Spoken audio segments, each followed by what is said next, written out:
தியானமே யோகம், யோகமே ஞானம்.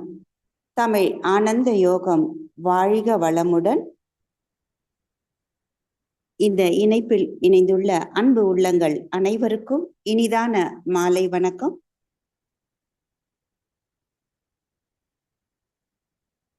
என் சிந்தனையை உடல் நலத்தை சீரமைத்து உய்வித்த குருவே வாழ்க. குருவின் மலரடி சரணம்.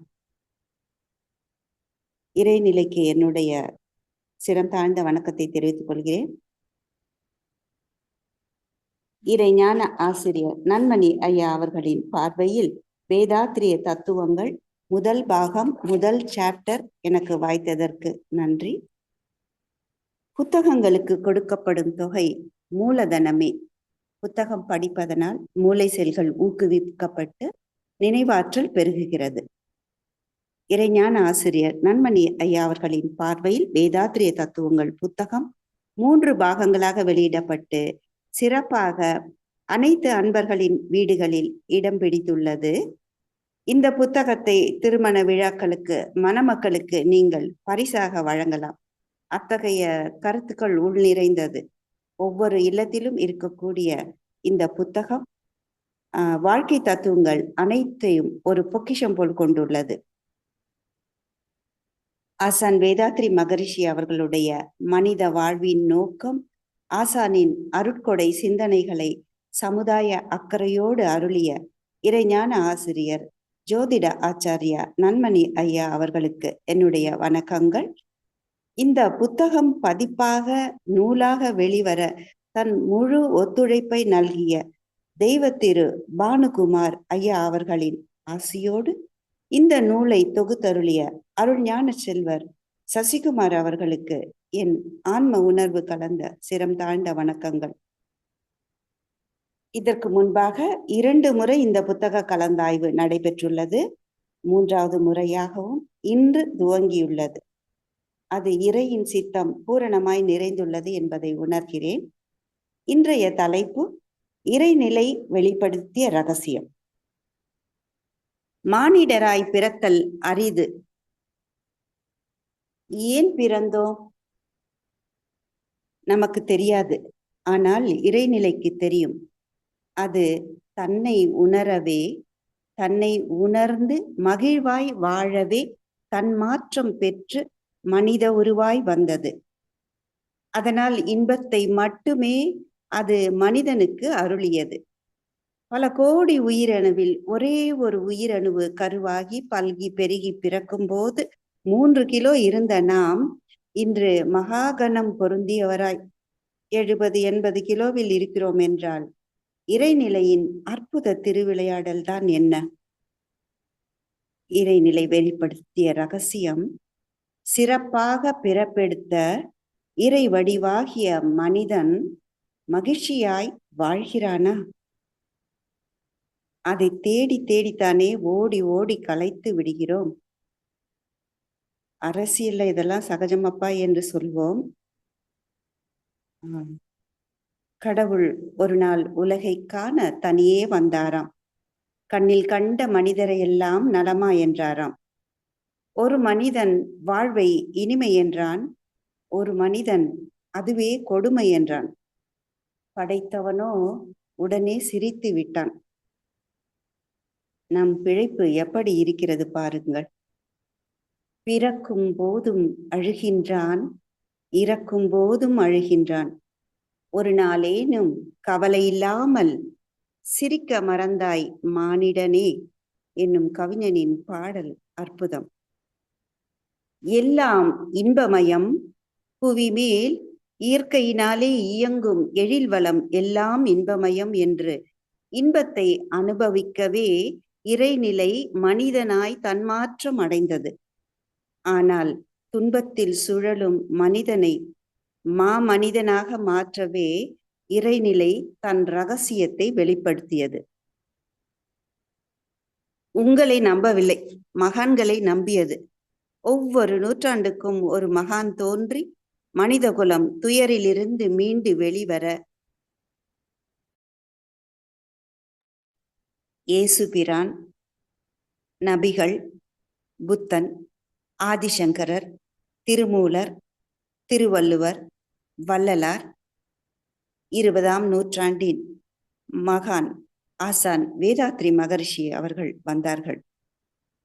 இறைநிலை தங்களிடம் உணர்த்திய இரகசியங்களையும் மனிதர்களை அறநெறி பாதையில் கொண்டு செல்லும் தத்துவங்களையும் வெளிப்படுத்தி மனிதர்களை மனிதனாய் வாழச் செய்வதற்கான முயற்சியில் ஈடுபடுவே மகான்கள் அனைவரும் மனிதர்களாய் நம்மிடையே வாழ்ந்து கொண்டிருக்கிறார்கள். அனைத்து மகான்களும் வெளிப்படுத்திய ரகசியமும் ஒன்றாகத்தான் இருந்தது. பல கோடி ஆண்டுகளாய் பரிணாமமாய் தோன்றிய உயிரினம் 1 முதல் 5, 6ஆம் அறிவு பெற்ற மனிதன் வரை வந்த சரித்திரம் நீண்ட நெடுந்தொடர். இதில் மனிதகுலம் கர்ம வினைகளின் அடிப்படையில் இயங்குகிறது என்பதை நம் ஆசான் அலை இயக்க தத்துவம், காந்த தத்துவம், கர்மவினை தத்துவம், செயல் விளைவு தத்துவம் பற்றி மிக எளிமையாக அருளியுள்ளார்கள். அதை நமக்கு நம்முடைய ஆசான் இறைஞான ஆசிரியர் நன்மணி ஐயா அவர்கள் நமக்கு ஒவ்வொரு சிந்தனை உரையிலும் மிக தெளிவாக எடுத்துரைத்துக் கொண்டுள்ளார்கள். சமுதாய கடமை உணர்வை பெற வேண்டியது மனிதனின் மிகப்பெரிய கடமை என்பதை வலியுறுத்தியுள்ளார் ஆசான். கடமை உணர்ந்தால் கவலை ஏது என்ற தலைப்பிலே மகரிஷி அவர்களுடைய பாடல். கடன்பட்டேன் சமுதாய மக்கட்கு, அன்னார் கடின உழைப்பால் பெற்ற பொருட்கள் துய்த்து, கடன் தீர்க்க எனது உடல் அறிவு 2ஐ கருத்தோடு அர்ப்பணித்து தொண்டு செய்வேன். கடன் கொடுத்தோர்க்கு எனது நன்றி மறக்க மாட்டேன். கடமைக்கே உலகியலில் இணைப்பு கொள்வேன். கடன் தீர்க்கும் உயர் வாழ்வாம் கர்ம யோக கருத்து மறவாதிருப்பேன், கவலை ஏது. மிக அற்புதமான பாடலில் நம்முடைய அந்த கடமையை பற்றி ஐயா அவர்கள் விளக்குகிறார்கள். ஒவ்வொரு மனிதருமே, ஆண் பெண் இருவருமே தங்களுடைய கடமையை தாய் தந்தையர், பிள்ளைகள், சகோதரர்கள், உறவினர்கள், நட்பு வட்டாரம் என்று அனைவரிடமும் நாம் பெற்ற கடனை திருப்பி செலுத்த வேண்டும். நமக்கு இந்த பழங்காலத்துல 50 சொல்லுவாங்க. வேதங்கள், புராணங்கள், இதிகாசங்கள், காவியங்கள், உலக பொதுமறை என்று பல நீதி நூல்கள் நமக்கு இருக்கும். அதையெல்லாம் ஓரளவு படித்த மக்கள் புரிந்து உணர்ந்து கொள்ளவும், சில சமயங்கள்ல இந்த வேதம் படிப்பதற்காக ஒரு குரூப் இருந்திருக்காங்க. அவங்களுக்கு மட்டுமே இந்த இதிகாசங்களும், வேதங்களும், புராணங்களும், மந்திர தந்திர உச்சாடனங்களும் உரியதாக இருந்தது. ஆனால் வேதம் சொன்னதையும், குர்ஆன் சொன்னதையும், கீதை சொன்னதையும், பைபிளில் சொன்னதையும் ஒரு பாமரனுக்கும் விளங்கும் விதத்திலே அவன் எவ்வாறு செயல்படும் வேண்டும் என்று சொன்னவர் 20ஆம் நூற்றாண்டின் மகான் யோகிராஜ் வேதாத்ரி மகரிஷி அவர்கள்தான். தன்னுடைய வேதாத்ரிய தத்துவத்தில் அனைத்தையும் நமக்கு அருளியுள்ளார்கள். ஆசான் அவர்கள் முதலாக எழுதிய புத்தகம் உலக சமாதானம் என்பது. உலக சமாதானம் என்றால் ஒரு பாடல் என்னது? உலகம் சமநிலை பெற வேண்டும், உயர்வு தாழ்விலா நிலை வேண்டும், நிறைவே காணும் மனம் வேண்டும், இறைவா நீ அதை தர வேண்டும். மகரிஷி அவர்களுக்கும் இந்த உலக சமாதானம் பற்றி மிக அவர்களுடைய எண்ணமே அதுவாகத்தான் இருந்தது. இந்த சமுதாயத்திற்கு தந்த ரகசியம், அதற்கு இறைநிலை மகரிஷி அவர்களிடம் வெளிப்படுத்திய ரகசியம் என்ன என்றால், 2 அடியில் கடுகை துளைத்து 7 கடலை புகுத்தி குறுகத் தரித்த குரல் என்று நமக்கு திருவள்ளுவனாருடைய குரல் இருப்பது போல, நம்முடைய ஆசான் அவர்கள் இருண்டொழுக்க பண்பாட்டினை அருளியுள்ளார்கள். 1, நான் எனது வாழ்நாளில் யாருடைய உடலுக்கும் மனதிற்கும் துன்பம் தரமாட்டேன். இந்த முதலாவது கடமையை நாம் செவ்வனை செய்தால் 2வது கடமை நிச்சயமாக நிறைவேறிவிடும். இதுல என்னன்னா, நான் எனது வாழ்நாளில் யாருடைய உடலுக்கும் மனதிற்கும் துன்பம் தரமாட்டேன் என்னும்போது, அந்த யாருடைய என்பதில் நம்முடையது என்பதும் அடக்கமாகும். எல்லாருமே மற்றவங்களுக்காக தான் பாடுபடுவோம், செய்வோம். ஆனா நம்மை நாம் கவனித்துக் கொள்ள மாட்டோம். நம்மையும் கவனித்து இரண்டாவதாக, துன்பப்படும் உயிர்களுக்கு என்னால் முடிந்த உதவிகளை செய்வேன். நம்ம இவர் வள்ளலார் சொன்னதும், அந்த ஓருயிர் பட்ட துன்பத்தை கூட அவரால் பயிராகிய உணவு முடியவில்லை. அப்போ அந்த ஓருயிருக்கு அவர் பட்டார்னா, மற்ற உயிர்கள் துன்பப்படும் போது எப்படி இருக்கும் என்பதை நமக்கு ஐயா அவர்கள், துன்பப்படும் உயிர்களுக்கு, எல்லா உயிர்களுக்குமே என்னால் முடிந்த உதவிகளை செய்வேன். உன்னால் எது முடியும்? பொருளாலோ, பணத்தாலோ, அறிவாலோ, எதாலோ செய்யணுன்ற அப்படின்னு சொல்லியிருக்காங்க. சோ இந்த இரண்டொழுக்க பண்பாட்டினை நாம் செய்தாலே போதும், இந்த வையகத்திலே வாழ்வாங்கு வாழ முடியும். குரு ஏன் வேண்டும்? நம் அக இருள் நீக்கி நம்முள் உள்ள ஜோதி சுடரை பிரகாசிக்க வைப்பதே குருவின் செயல். நம் மனதின் திரைகளை நீக்கி உள்ளொளி சுடரை பிரகாசிக்க வைக்கக்கூடியவர் குரு ஆவார். குரு வழியின் வழிகாட்டுதல் படி வாழ்பவரே இறை உணர்வு பெற முடியும். நமக்குள் சில கேள்விகள் எழலாம். ஏன் மகான்களிடம் மட்டும் இறைநிலை ரகசியத்தை வெளிப்படுத்தியது? சாதாரண மக்களாகிய மனிதரிடம் ஏன் வெளிப்படுத்தவில்லை என்று. இந்த இப்ப பார்க்கும்போது ஏன் அவங்க கிட்ட மட்டும் சொன்னது அப்படின்னா, மனிதர்களாகிய நாம் இச்சையின் பயப்பட்டு மயக்கத்தினால் தடமாறி சென்று கொண்டுள்ளோம். நமக்கு பல்வேறு தேடல்கள் இருக்கும், உள்ளும் புறமும், சமுதாயத்திலும், எல்லா இடங்களிலுமே நிறைய தத்துவங்களை கேட்கிறோம். நாம தான் தெய்வம்னு சொல்றாங்க, நீதான் அதுன்னு சொல்றாங்க, எல்லாத்தையும் புரிஞ்சுக்கிறோம். இப்படி எல்லா பல பயிற்சிகளையும் கேட்டு உணர்ந்து தெளிந்து இருந்தாலும் அப்ப என்ன ஆகுது? நமக்குள்ள ஒரு தன்முனைப்பு வருது. ஆஹா, எனக்கு தான் தெரியும், என்ன தவிர இத புரிஞ்சுக்க யாருமே இல்ல, என்னை விட்ட இத பேசக்கூடிய ஆளும் இல்லை என்ற ஒரு தன்முனைப்பு இயற்கையாகவே ஒவ்வொரு மனிதருக்குள்ளும் வந்துடும். நான் தான் தெய்வம், நானே சாமி, நிறைய பேர் இப்போ சொல்லிட்டு கிளம்பிட்டு இருக்காங்க. ஆனால் இதையெல்லாம் மாற்றத்தான் நமக்கு ஒரு குரு தேவை.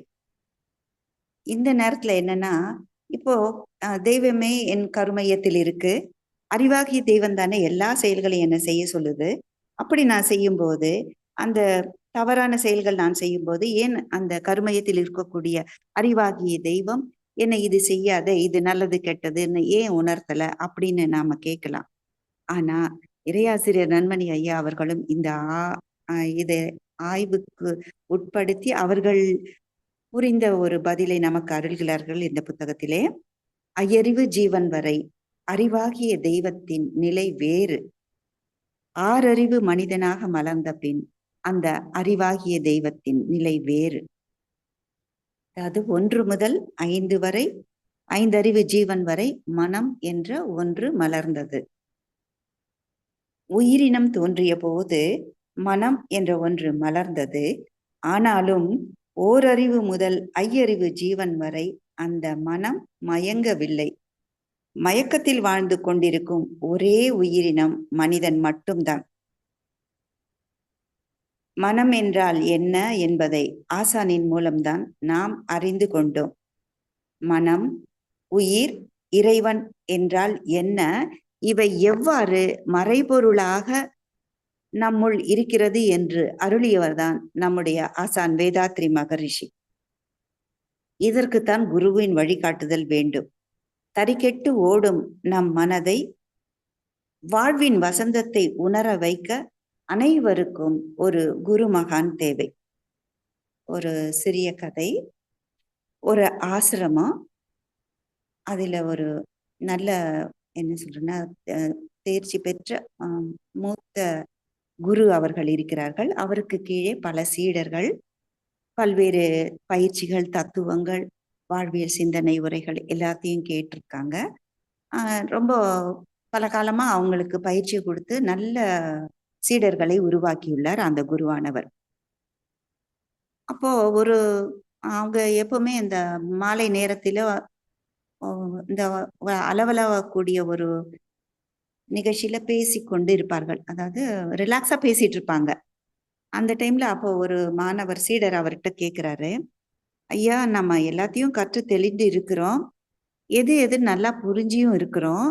ஆனாலுமே சில சமயங்களில் நாம் தவத்தில் உட்காரும் போதுன்னு இல்லை, அந்த எந்த செயலை செய்தாலுமே ஒரு ஓர்மை இல்லாமல் எண்ணங்கள் அலைக்கழிக்கிறது, மனம் ஓரிடத்தில் நிற்பதில்லை, அது ஏன் என்று கேட்கிறார். இது போல கேள்வி நம்ம ஒவ்வொருக்குள்ள கூட இருக்கும். இதுல சற்றே நான் என்ன யோசிச்சேன்னா, மனம் அடங்கலன்னு சொல்றோம். ஏன் அடங்கல? மனம் மட்டும் அடங்கலன்னு சொல்றீங்களே.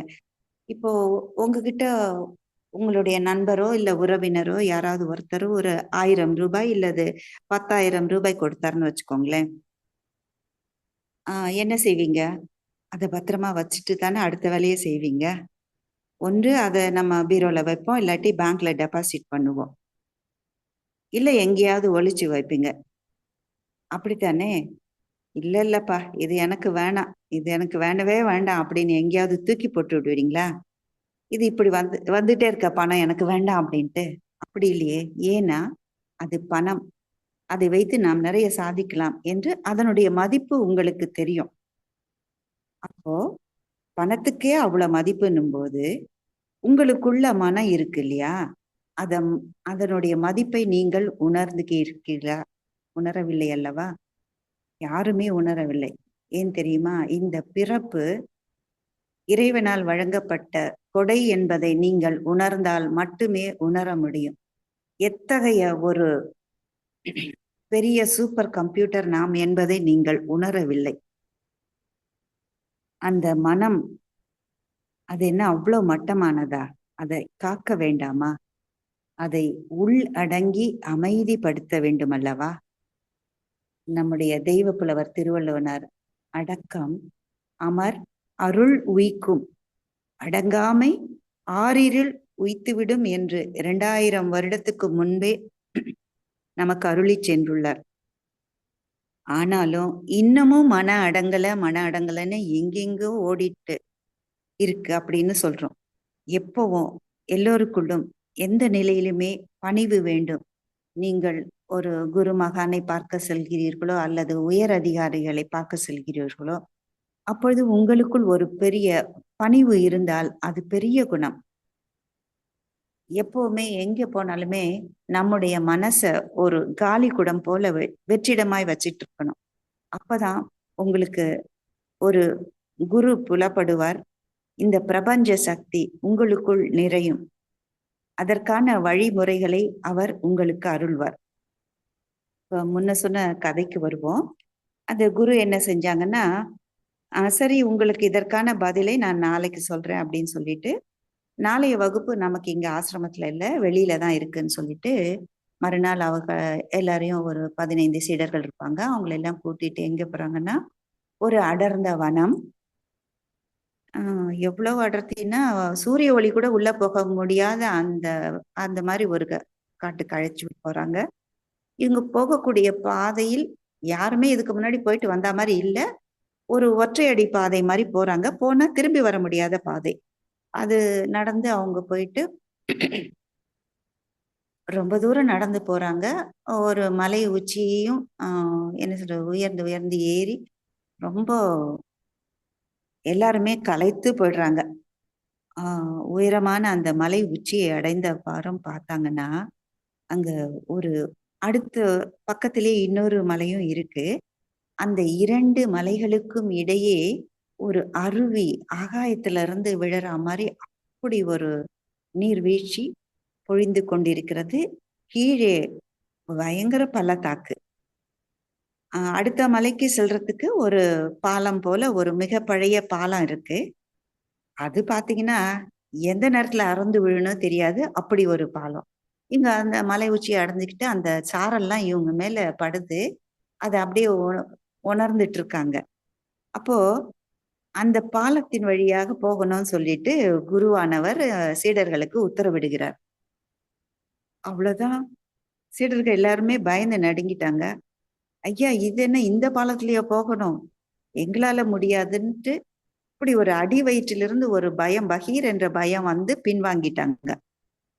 யாருமே போகல. குரு ரொம்ப நேரமா பாக்குறாரு. என்னடா இது இவங்க யாருமே போகலேன்ட்டு. அடுத்து அவர் ஒண்ணுமே சொல்லல.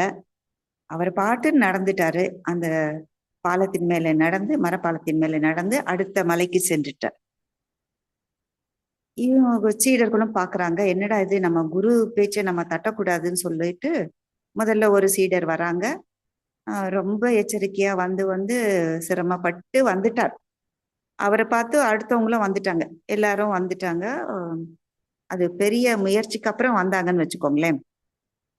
எல்லாரும் இங்க வந்த அப்புறம் ஒரு பெரிய மூச்சு இழுத்து விட்டுட்டு அப்பாடான்னு ஒரு மூச்சு விட்டாங்க. அப்போ குரு கேக்குறார், வாங்க, மகிழ்ச்சி, எல்லாரும் வந்துட்டீங்களா? எப்போ வந்தீங்க? எப்படி வந்தீங்க? இந்த நேரத்துல உங்களுக்கு ஏதாவது தோணுச்சா? அப்படின்னு கேட்கும்போது, இல்ல குருவே, நாங்க வந்ததுதான் காலடி எடுத்து வைத்ததான் தெரியும். எப்படி வந்தோம்னே தெரியாது. இங்க வந்து சேர்ந்தா போதும் சொல்லிட்டு ரொம்ப கவனமா அந்த செயல்லயே எங்கேயுமே எதுவுமே தோணாம எங்களுக்கு அப்படியே வந்து சேர்ந்துட்டோம். முழு வாழ்க்கையும் அதுலதான் இருந்ததுன்ற மாதிரி வந்துட்டோம் அப்படின்னாங்க. அப்ப சொன்னாரு, இதேதான் வாழ்க்கை பாடத்துக்கும் ஒன்று மட்டும் இல்ல, நினைவுல வச்சுக்கோங்க. உங்களுடைய உள்முக பயணம் என்பது பொருள் அளவில் வெளியே பயணித்துக் கொண்டிருக்கிற நம் மனதை உள்முகப்படுத்தத்தான் தியானமும் தற்சோதனையும். இப்போ நாம அந்த எதுல பயணிக்கிறோமோ அதில் கவனம் வைத்து அந்த செயலை செய்தால் நிச்சயமாக நம்முடைய மனம் ஒருமுகப்பட்டு அந்த செயல் சிறப்பாகும். அதே மாதிரிதான் நமக்கு குரு பல தவமுறைகளை அருளி சென்றுள்ளார்கள். நாம் தவம் செய்யும் போதும் நம்முடைய அமைதியான மனநிலையில் நாம் தவம் செய்கிறோம் என்ற ஒரு நிலையில் ஆத்மார்த்தமாக என்ன சிதறல்கள் இன்றி மனம் ஒன்றி லயித்து செய்ய செய்ய இந்த பிரபஞ்சமே வசப்படும். இதை உணர்த்தவே அந்த குருவானவர் தன்னுடைய மாணவர்களுக்கு மிகச் சிறப்பாக அற்புதமாக எடுத்துரைத்தார்கள். அதற்கப்புறம் அவங்க தொடர்ந்து அவங்களுடைய பணியை சரியா பயணிச்சிட்டாங்க. அடுத்து நம்மளுடைய உடலை சரியாக பராமரித்து ஆரோக்கியமாக வைத்துக் கொள்வதற்கு பொருட்களை தேர்வு செய்வதுதான் மனதின் வேலை. அதன் பிறகு ஒவ்வொரு புலனும் அழுத்தம், ஒளி, சுவை, மனம் என்பதை உணர்ந்து அதனை மனதின் மறுமுனையாகிய தெய்வ நிலையில் கொண்டு சேர்ப்பதுதான் மனதினுடைய வேலை. ஐந்தறிவு ஜீவன் வரை மிகச் சரியாக அளவு முறை மீறாமல் மயக்கம் இல்லாமல் இயங்குகிறது. அறிவாகிய தெய்வத்தின் கட்டுப்பாட்டில் இயங்குகிறது. ஆனால் ஐந்தறிவு ஜீவனிலிருந்து மனிதனாக வந்த பிறகு அறிவாகிய தெய்வம் முற்றறிவாகிய தெய்வ நிலையாகவே மீண்டும் தனது ஒரிஜினல் ஸ்டேட் ஆஃப் கான்சியஸ்னஸ்க்கு போக வேண்டும் என்பதற்காக ஆறாவது அறிவாகிய மனிதனை அங்கே தன்மாற்றத்தினால் மாற்றம் பெறச் செய்வது ஆறாவது அறிவை உருவாக்கியது. ஆறாவது அறிவுக்கான புலன் ஒன்றையும் கொடுக்கவில்லை.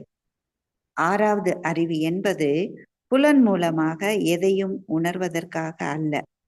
ஆறாவது அறிவுக்கும் புலன்களுக்கும் சம்பந்தமில்லை. புலன்கள் வழியாக செயல்படுவதுதான் ஆறாவது அறிவின் மிக பிரச்சனையாக இருக்கிறது. அதாவது தடம் மாறி செல்வது என்று மகரிஷி அவர்கள் சொல்வார்கள். தடம் மாறி சென்ற பாதை சரியான பாதை அல்ல. ஆறாவது அறிவாகிய மனம் தனக்குள்ளாகவே ஒடுங்கி ஒடுங்கி மனதின் மறுமுனையாக இருக்கக்கூடிய அறிவாகிய தெய்வத்தை உணர வேண்டி இருக்கிறது. இறைநிலை தன்னை உணர வேண்டும் என்பதற்காக அது அமைதியாகி விடுகிறது. இந்த மனித செயலில் எதுவும் அது தலையிடுவதில்லை. ஐந்தறிவு ஜீவன்கள் வரை இறைநிலை சரியாக கவனித்து கண்காணித்து அவற்றை மயக்கமற்ற நிலையில் வைத்துக் கொள்கிறது. அவற்றுடன் இறைநிலை இணைந்து இசைந்து பயணிக்கிறது. ஆனால் மனிதனுடைய எந்த செயல்களிலும் இறைநிலை தலையிடுவதில்லை என்ற முடிவில் இருக்கிறது. இது எப்படி இருக்கிறது என்றால், ஒரு குழந்தை, துரு குழந்தை, சேட்டை, அப்படின்னா சேட்டை, அப்படி ஒரு சேட்டை, தாங்கவே முடியாத அளவுக்கு தாயும் பொறுத்து பொறுத்து பார்க்கிறார்.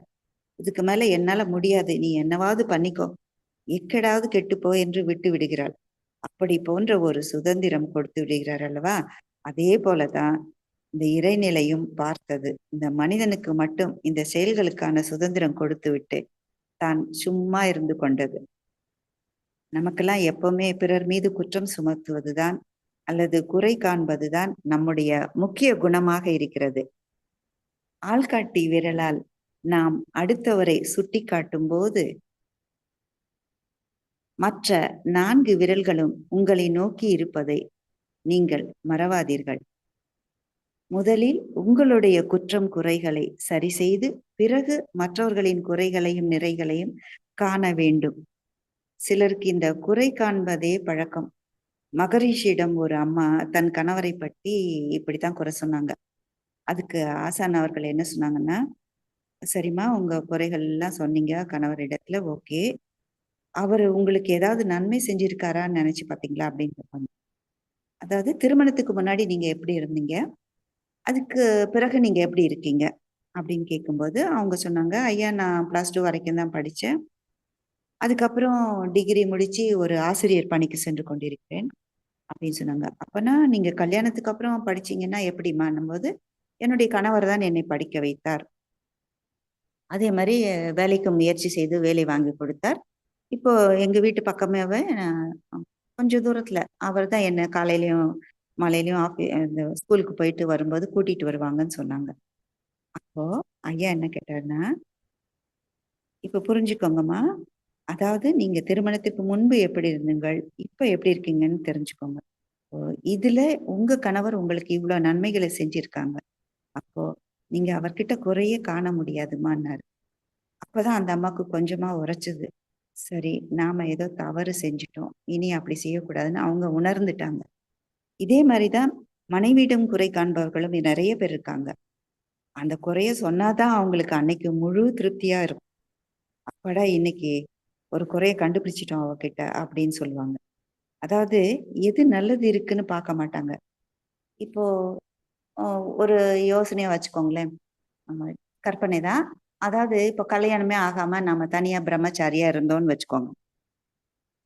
இப்போ உங்களுக்கான தேவைகளை நீங்கள் செய்து கொள்ள முடியுமா? ஓரளவுக்கு ஒருத்தர்லாம் செஞ்சுக்கிறாங்க. அது வந்து 1 நாள், 2 நாள் செஞ்சுலாம், இல்ல 1 வாரம், 1 மாசத்துக்கு செஞ்சுக்கலாம். உங்களுக்கு வாழ்நாள் முழுக்கவுமே கூட வரக்கூடிய துணை, வாழ்க்கை துணைதான்.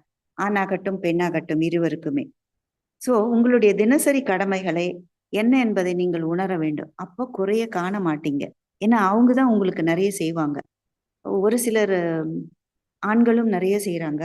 அதே மாரி பெண்களும் செய்றாங்க. செய்யாத பெண்களும் இருக்காங்க, செய்யாத ஆண்களும் இருக்காங்க. இதுல பெர்சன்டேஜ் வைஸ் கொஞ்சம் ஏற்ற இறக்கமா இருக்கும். இப்போ இதுல நம்ம நிலைமை என்னன்னு கொஞ்சம் யோசிக்கணும். ஒரு நகைச்சுவை காட்சி திரைப்படத்துல, அது அடிக்கடி நான் நெனச்சுக்குவேன். நம்ம அவர் பேரு கருணாஸோ யாரோ ஆக்ட் பண்ண சினிமா தான். அவரு ஒய்யாரமா சாஞ்சிட்டு இருப்பாரு. அவங்க அம்மா வந்து கேட்பாங்க, "என்னடா வேலைக்கு போகலையான்னு?" "அப்போம்மா நான் ஏன் வேலைக்கு போகணும்? நீ தான் சமைச்சு போடுறியே." அப்புறம் "ஏன்டா நான் தான் சமைச்சு போட்டேன்னா, அப்புறம் இதுக்கு எனக்கு அப்புறம் யாருடா? நான் என் பொண்டாட்டி வருவா சமைச்சு போடுவான்னாங்க." அவங்க திருமணம் ஆனவங்க தான். அதுக்கப்புறம் அவங்க மனைவி வராங்க, சமைச்சு போடுறாங்க. ஒரு வயசானதுக்கு அப்புறம் அவரு பொண்ணு அ சிஸ் அ சகோதரி இருக்காங்க சாரி. அவங்க சகோதரி கொஞ்சம் அவருடைய துணிமணிகள்லாம் துவச்சு போடுவாங்க. அடுத்து அவருக்கு ஒரு பெண் குழந்தை இருக்கு, ஆண் குழந்தை இருக்கு. பெண் குழந்தையும் அந்த அவருடைய வேலையெல்லாம் செய்வாங்க. அடுத்து ஆண் குழந்தை இவருக்கு கொஞ்சம் வயசாயிடுது. அந்த பிள்ளை பெருசாயிடுறான், வேலைக்கு போறான். இப்போ அந்த ஆண் பிள்ளை சம்பாதிச்சு வந்து போடுறான். அப்போ இவர் என்ன எப்படி அவங்க முதுகுல ஏறி தான் இவர் பயணம் செய்றார் என்பது தெரியவில்லை. ஆனா இப்படித்தான் நெறைய பேர் இருக்காங்க. இது ஒரு நகைச்சுவை காட்சி தான். இப்படி யாருடைய முதுகிலாவது ஏறித்தான் நெறைய பேர் பயணம் செய்கிறார்கள். பிறருக்காக நாம் என்ன செய்ய வேண்டும் என்று ஒரு கடமை உணர்வில் நீங்கள் ஒவ்வொரு செயலையும் ஆற்ற வேண்டும். அப்படி செய்தால்தான் உங்களுடைய இல்லம் சிறக்கும், வாழ்வு செழிக்கும், வசந்தம் வீசும். குறை காண்றதையே ஒரு தொழிலா வச்சுட்டு செய்றவங்க நெறைய பேர் இருக்காங்க. இவங்களெல்லாம் ஒரு சாடிஸ்ட் லிஸ்ட்ல தான் வைக்கணும். அதிலேயே ஒரு திருப்தி. அப்பாடா! இன்னைக்கு இவன வச்சு செஞ்சுட்டேன் அப்படின்ற லெவல்ல தான் நெறைய பேர் இருக்காங்க. அப்படி செஞ்சா தான் அவங்களுக்கு ஒரு அந்த நாள் நிறைவடைஞ்சா மாரி இருக்கும். இதுல எல்லாம் இருந்து மாறி தப்பி வரணும்னா, தன்னை அறிய தனக்கொரு கேடு இல்லை. உங்களுடைய வெளிப்புறமாக புறத்தை சுற்றிக் கொண்டிருக்கின்ற பொருள் பற்றில் இருந்து விட்டுவிடு, விட்டுவிடு, எல்லாத்தையும் விட்டுவிடு, நிறுத்து, நிறுத்து என்று சொல்லி, உங்கள் மனதை உள்முகமாக திருப்பி, திரும்ப எப்படி நாள்தோறும் நம்முடைய தமிழ் ஆனந்த யோகத்திலே காலை, மாலை வரக்கூடிய தவங்களிலும், சிந்தனை உரைகளிலும் உங்களை ஈடுபடுத்திக் கொள்ளுங்கள். இப்பவாவது ஒண்ணு நினைச்சுக்கோங்க. இறைநிலை நம்மை தயார்படுத்தவே இங்கு இணைத்துள்ளது என்ற ஒரு எண்ணம் உங்களுக்குள் வந்து நீங்கள் தினம் தினம் உங்களை செதுக்கிக் கொண்டீர்களானால் நிச்சயமாக உங்களுக்குள் இந்த பிரபஞ்சம் தானே நிறையும். இது உண்மை, சத்தியம். மனிதனாக தன்மாற்றம் பெற்ற இறைநிலை 6வது அறிவின் மூலம் நிச்சயமாக தன்னை உணர முடியும். இறைநிலையை உணர்வதற்காக மட்டுமே மனிதன் தன்மாற்றம் அடைந்தான். இறைநிலை வெளிப்படுத்திய ரகசியமும் அதுவே. நாம் மயக்கத்தில் இருக்கும்போது நேரடியாக அந்த ரகசியத்தை வெளிப்படுத்த முடியாது. இறைநிலை அமைதியாக ஒதுங்கிக் கொண்டிருக்கிறது என்றால் அது தன்னை உணர்வதற்காக மனிதர்கள் என்ன செயல் செய்தாலும் தடுக்காது. மனிதனானவன் மயக்கத்தில் செல்லும் போது தேவையின் அளவை மீறும் பொழுது அது தலையிடுவதில்லை. இறைநிலையின் தலையீடு இல்லாமல் இருப்பதால் மனிதன் அதிகமாக அனுபவம் செய்து கொள்கிறான். அகம் நோக்கி உட்புறமாக செலுத்த வேண்டிய 6வது அறிவை புறத்தே புலன்கள் வாயிலாக செலுத்தி துன்பத்தை அடைகிறான். சிலர் சொல்லுவாங்க, எனக்கு மட்டும் ஏன் இந்த கஷ்டம் வந்துகிட்டே இருக்கு அப்படின்னு சொல்லுவாங்க.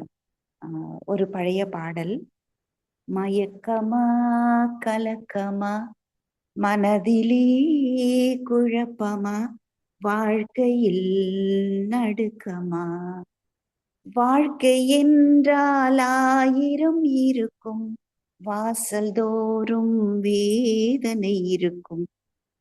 அடுத்து, உனக்கும் கீழே உள்ளவர் கோடி, நினைத்து பார்த்து நிம்மதி நாடு, நாளை பொழுதை இறைவனுக்கு அளித்து நடக்கும் வாழ்வில் நிம்மதி நாடு என்று அற்புதமான பாடல். வாழ்க்கை தத்துவம் முழுவதையும் அடக்கிய பாடல்.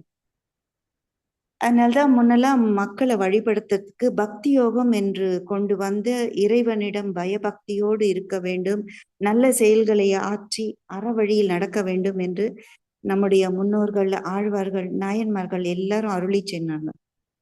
ஆனா பக்தி மார்க்கத்தை தோற்றுவித்து அறநெறி வாழ வேண்டும் என்று வலியுறுத்தினார்கள். ஆனால் மனிதர்கள் என்ன செஞ்சாங்கன்னா, பக்தியை விட்டு புற சடங்குகளில் நின்று வழிமாறி சென்று கொண்டிருக்கிறார்கள். இறைநிலை அவனுக்குள் இன்பத்தை மட்டுமே புதையலாக வைத்து விட்டது. ஆனால் அது அவனுக்கு தெரியவில்லை.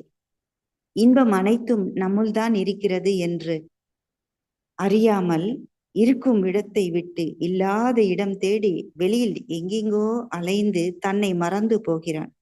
6வது அறிவு என்பது வெளியில் பயணிக்க கூடியது அல்ல, அகம் நோக்கி பயணிக்க வேண்டும். பயணம் என்பது புதிதல்ல. ஏன் தெரியுமா? நாம் ஒரு செல் உயிரினமாக இருக்கும் போதே துவங்கிய பயணம் தொடர்ந்து பல்லாண்டுகளாக பல்கி பெருகி வந்துள்ளது. எனவே நாம் அகம் நோக்கி பயணிப்போம். உலக சமாதானம் என்ற புத்தகத்திலே மகரிஷி அவர்கள் 200க்கும் மேற்பட்ட பாடல்கள், எல்லா தலைப்பு, நம்முடைய வாழ்வியல், நாடு, சமூகம், தேசம் எல்லாத்தையும் பற்றியும் பாடியிருக்காங்க. அவர் பாடாத பொருளே இல்லை, எல்லாத்தையும் எடுத்துட்டு இருக்காங்க. அதுல ஒரு கவி ரொம்ப என்ன சிம்பிளா வந்த கவிதான். பிறந்து விட்டால் வாழ்ந்தே ஆக வேண்டும், வாழ வேண்டும் என்று எண்ணி யாரும் மனிதனாக வந்ததில்லை. எனினும் நாம் பிறந்து விட்டோம், வாழ வேண்டும் உலகில். ஆயுள் மட்டும் வாழ்ந்தவர்கள் அனுபவத்தை தொடர்ந்து பற்றி வாழ வென்ற உரிமை எல்லோருக்கும் உண்டு. வாழ்வோருக்கு சாதகமாய் வாழும் மட்டும் வாழ உள்ளோர் அனைவரும் ஒன்று கூடி வகுத்திடுவோம் ஒரு திட்டம் வளமாய் வாழ. மிக அற்புதமான பாடல் உலக சமாதானம் என்ற புத்தகத்தில் உள்ளது. 6ஆம் அறிவின் தெளிவு நிலை. அரிது அரிது மானிடராய் பிறத்தல் அரிது, பிறந்தாலும் கூன் குருடு செவிடு நீங்கி வாழ்தல் அரிது. கூன் குருடு செவிடு நீங்கி வாழ்ந்தாலும் மனிதராய் வாழ்தல் அரிது. மானிடராய் வாழ்தல் என்பது மிகவும் கடினம். ஏனென்றால் அவன் மயக்கத்தில் இருந்து விடுபட்டால் தானே மனிதனாய் வாழ முடியும். அவ்வாறு மனிதனாய் வாழ்ந்து நோக்கத்தை அவன் அடைந்து இறை உணர்வு பெற வேண்டும். அதுவும் அரிது. தொடர் முயற்சிகளில், பயிற்சிகளில் இருந்தால்தான் மனிதனாக வாழ்வதற்கான நிலை உங்களுக்குள் உருவாகும். நம் குருமகான் நமக்கு வெளிப்படுத்திய ரகசியம் என்னவெனில், மனிதர்களை மனிதராக வாழுவதற்கான தத்துவங்களைத்தான் முதலில் வழங்கினார். மனிதன் மனிதனாக மாறிவிட்டால் தனது தேவைக்கு மேல் எந்த பொருளையும் தேடி ஓட மாட்டான். உலகப் பொருட்கள் மீது நாட்டம் கொள்ள மாட்டான். தேடுதலை நிறுத்தி விடுவான். இயற்கை வளங்களாக இருக்கக்கூடிய அனைத்தும் அனைவருக்கும் கிடைக்கும்படியாக இருந்துவிடும். பொருள் வறுமை இருக்காது. உலகம் சமநிலை அடைந்துவிடும். இறைநிலையானது நமக்கு மிகப்பெரிய சுதந்திரத்தை வழங்கிவிட்டது. நீ என்ன வேணா செஞ்சுக்கோ, அது உன்னுடைய உரிமை. நான் எதிலையும் தலையிடவே மாட்டேன். ஆனால் அந்த செயலுக்கு ஒரு விளைவு உண்டு என்பதை, செயல் விளைவு தத்துவத்தை நமக்கு நன்மணி ஐயா அவர்கள் திரும்ப திரும்ப திரும்ப திரும்ப பல்வேறு சிந்தனைகளில் எடுத்துக்கொண்டே அருளி கொண்டுள்ளார்கள். கர்மவினை பதிவுகளாக நாம் செய்யும் தவறுகள் பதிந்து அந்த பதிவுக்கு விளைவாக நமக்கு துன்பம் வருகிறது. நாம் செய்யும் ஒவ்வொரு செயலுக்குள்ளாகவும் விளைவு இயற்கை ஒழுங்கமைப்பு என்ற ஒன்றை உருவாக்கி வைத்திருக்கிறது. துல்லியமான இறைநீதியாக நம்முடைய செயலுக்கு ஒவ்வொரு நிகழ்வும் நடந்து கொண்டிருக்கிறது. ஐயா ரொம்ப சாதாரணமா அடிக்கடி சொல்லுவாங்க, ஜிலேபி கதையை சொல்லுவாங்க, லட்டுன்னு சொல்லுவாங்க. ரொம்ப சிம்பிளா அந்த 3 இட்லி சாப்பிட்ற இடத்துல 3 இட்லி சாப்பிட்டா போறோம், வயிறு நிறைஞ்சிரும். அதுதான் கரெக்ட். ஆனா அங்க நீங்க சட்னியும் சாம்பாரும் ருசியா இருக்குன்னு சொல்லிட்டு 10 இட்லி சாப்பிட்டீங்கன்னா அளவு முறை மீறி விடுங்கள். அதற்கான செயல் விளைவு உங்களுக்கு உடனே வரும் என்பார். அதுதான் செயல் விளைவு தத்துவம். மனிதன் மயக்க நிலையில் இருந்து இவ்வாறு தனக்கு தானே துன்பம் தேடிக்கொள்கிறான். இந்த மயக்க நிலையில் இருக்கும்போது எந்த தெளிவுமே கிடைக்காது. விட வேண்டும் என்ற நிலையில் வாழ்ந்தால்தான் நல்லது. நமக்குள்ள இருப்பாய் இருக்கும் சிவத்தை, சிவ கருணையை, இறைவனின் கருணை குணங்களான அன்பு, கருணை, அமைதி, ஆரோக்கியம், மகிழ்ச்சி, நிறைவு, ஆனந்தம், இவை அனைத்தும் இந்த பிரபஞ்சம் எவ்வளவு பிரம்மாண்டம் என்று தெரியுமா? அடிமுடி அரியவண்ணா அண்ணாமலையானே என்பார்கள். அந்த மாதிரி அடிமுடியே தெரியாத விரிந்து விரிந்து விரிந்து போகும் பிரம்மாண்டமான இந்த பிரபஞ்சம் அந்த அளவிற்கு நம்முள் இருக்கிறது. அது அண்டமும் பிண்டமும் ஒன்றுதானே? அடிக்கடி கேள்விப்பட்டிருக்கோம். அதுதானே நீதானே அது. அகத்தில் அசைவற்று சும்மா இரு, சுகம் பெறு, அறியலாம் இறைநிலையை. இதை உணரவே குரு வேண்டும். நீ நினைத்தால் மட்டுமே போதும். உனக்காக இந்த பிரபஞ்சத்தில் உள்ள மகான்களும் சித்தர்களும் உங்களுக்கு அருள்வதற்காக காத்து கொண்டிருக்கிறார்கள். அதனால்தான் இறைநிலையானது தன்னிடம் யார் நெருங்கிய தொடர்பில் இருக்கிறார்களோ அவர்களை தேர்ந்தெடுத்து ஓரளவு விழிப்புணர்வில் வாழ்ந்து ஞானம் பெற்றவர்களாக இருப்பவர்களே மகான்களாக உருவாகிறார்கள். ஒரு மனிதன் உருவாகவே பல கோடி ஆண்டுகள் எடுத்தது என்றால் ஒரு மகான் உருவாவதற்கு எத்தனை புண்ணியங்கள் செய்து பல தலைமுறைகள் கர்ம வினைகளின் பதிவுகள் குறைவான பதிவு கொண்ட ஒருவர் தான் மகானாக அவதரிக்கிறார். இதற்காகவே இறைநிலை ஒவ்வொரு நூற்றாண்டுக்கும் பல மகான்களை தெரிவு செய்து நம்மை உய்விக்க நம் குருமகானை அருளியுள்ளது. ஒவ்வொரு நாளுமே நமக்குள்ள ஒரு பெரிய மகாபாரத போர் நடக்குதுங்க. அது என்ன சொல்லுங்களேன், குருஷேத்திரத்தில் நடந்தது போல நடக்குது. அதாவது பஞ்ச இந்திரியங்களும் பாண்டவர்களாகவும் கௌரவர்கள் 100 பேர் போல ஆசை வெளியே அலைந்து திரிகிறது. அந்த அலைந்து திரியும் மனதை பார்த்த சாரதி என்னும் இறைநிலை மகான்கள் என்னும் கடிவாளம் கொண்டு நம்மை உள்முகப்படுத்த தன் நிலை உணர அவர்களை நம்மோடு இணைத்து வைத்துள்ளது. ஒவ்வொருவரும் தவறான பாதையிலிருந்து திரும்பி சரியான பாதையை நோக்கி வர வேண்டும். அதற்காகத்தான் நம்முடைய இறை ஆசிரியர்கள் மற்றும் பயிற்சியாளர்கள் அந்த பாதையில் பயணிக்க இருக்கிறது.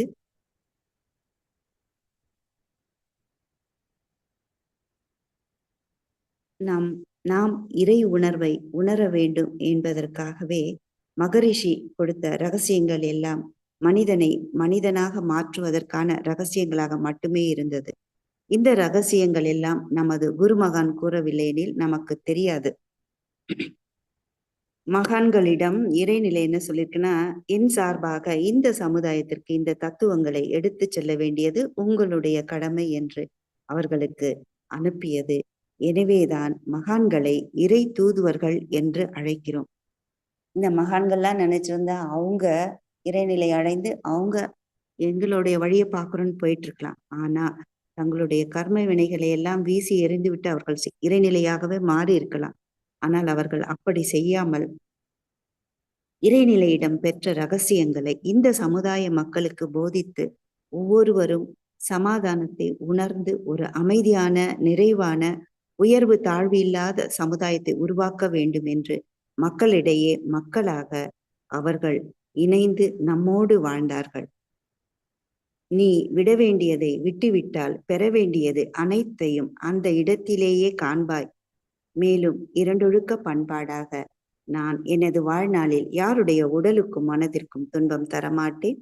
துன்பப்படும் உயிர்களுக்கு என்னால் முடிந்த உதவிகளை செய்வேன். இந்த இரண்டையும் நம்முடைய குறிக்கோளாகவும் நம் கருமையத்தில் பதிய வைத்து நாம் வாழ்வை செழுமையாக வாழ்வோம். 20ஆம் நூற்றாண்டின் இணையில்லா மகான் நம்முடைய வேதாத்ரி மகரிஷி அவர்கள் நமக்காக தன்னை உணர்வதற்காக அருளி சென்ற இறைநிலை வெளிப்படுத்திய ரகசியங்களை நம்முள் உணர்ந்து அகம் நோக்கி பயணிப்போம். தியானம் செய்வோம், தியானம் செய்வோம். விட வேண்டியதை விட்டு பெற வேண்டியதை பெறுவோம். யாருடைய உடலுக்கும் மனதிற்கும் துன்பம் தராத ஒரு அமைதியான, நிறைவான வாழ்வை வாழ்வோம். வாழ்க்கை ஒரு நீர்க்குமிழி போல மிகச் சிறியது. அதற்குள் நமக்குள் எத்தனை போராட்டங்கள், எத்தனை சும்மா இரு சொல்லற என்று அகப்பயணத்தை அமைதியாக உணர்ந்து தெளிந்து நம்முள் ஒளிரும் ஆத்ம ஜோதியை உணர்வோம். இறைநிலையில் இறை தன்மையில் ஒளிர்வோம். வாழ்க வளமுடன், வாழ்க வளமுடன். இத்துணை நேரம் செவிமடுத்த உங்கள் அனைவருக்கும் என்னுடைய சிரம் தாழ்ந்த வணக்கங்கள். வாழ்க வளமுடன். அனைவரும் தெய்வீக அருட்பேராற்றல் கருணையினால் உடல் நலம், நீலாயுள், நிறை செல்வம், உயர் புகழ், மெய் ஞானம் ஓங்கி வாழ்க வளமுடன், வாழ்க வளமுடன், வாழ்க வளமுடன். இந்த வாய்ப்பை எனக்கு அருளிய இறைநிலைக்கும் குருவிற்கும் குரு மகான்களுக்கும் நன்றி. வாழ்க வளமுடன் ஐயா.